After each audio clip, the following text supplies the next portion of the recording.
The Great Chicago Fire by Casey McAllister. Lot 7-8, Mr. Stern. Breaking news. A fire breaks out in the city of Chicago. Live on the scene. Many dead and thousands homeless. Listen for more to the story. On October 8, 1871, a massive fire started in the city of Chicago. This was called the Great Chicago Fire. The Great Chicago Fire was important to history because they learned to not build buildings out of wood, also to not build buildings so close together.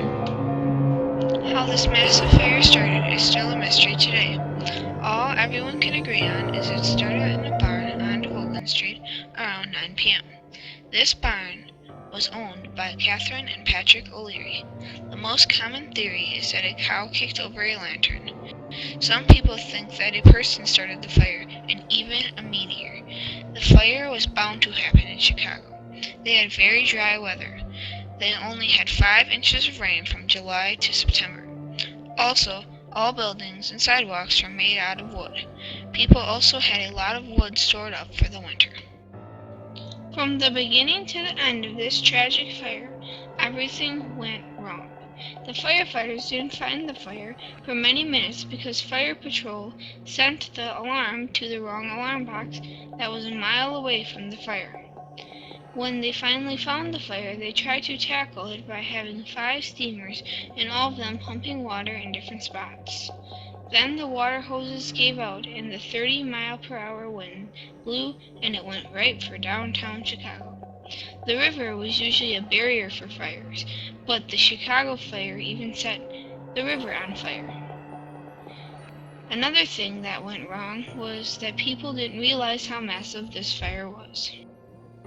Horace White, a Chicago citizen, said, "When the great bell struck the alarm, but fires had been so frequent of late, and so speedily extinguished, that I did not deem it worthwhile to get up and look at it, or even to count the strokes on the bell to learn where it was."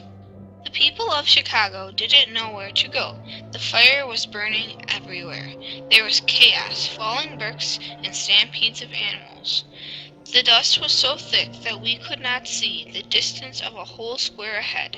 It came not in clouds, but in a steady storm of sand, the particles impinging against our faces like needle points. Pretty soon we came to a dead halt. We could not move, neither forward, nor backwards, nor sideways. Said Horace White, a citizen of Chicago. To keep safe from the flames, some people went to the shore of Lake Michigan, some went into the water, and others even buried themselves in sand. To make it even worse, thieves were smashing into locked stores and empty houses. They grabbed all the stuff they could carry. The mayor ordered the army to stop the stealers, and as the fire got closer, the thieves had to drop the items because they were running after the flames.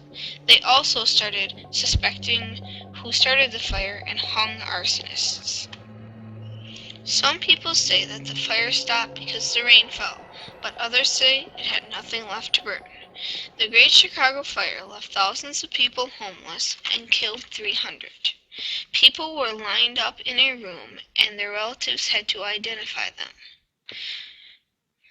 Horace White, a citizen of Chicago, said, "When we thought of the thousands of men, women, and tender babies huddled together in Lincoln Park, 7 miles north of us, with no prospect of food, exposed to rain, if it should come, with no canopy but the driving smoke of their homes, we thought of how little we suffered."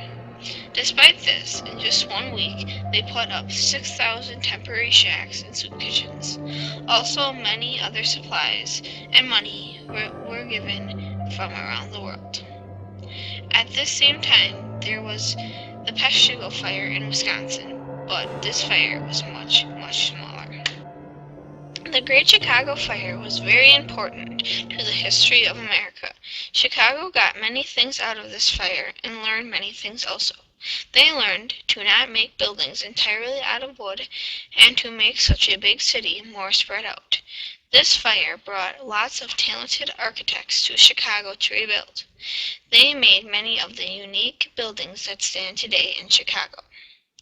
Doing this tripled Chicago's population and brought many jobs. The water tower and Chicago Avenue pumping station were some of the only buildings to be left standing. These are now monuments to the fire victims and as symbols of the city's ability to rebuild. Now, the Chicago Fire Department Training Academy is located on the property of the O'Learys. Many people visit this property as a tourist attraction. If this fire would have happened today, it would not be as massive. This is because of the fire equipment and buildings we have today. This is why the fire was so important to American history.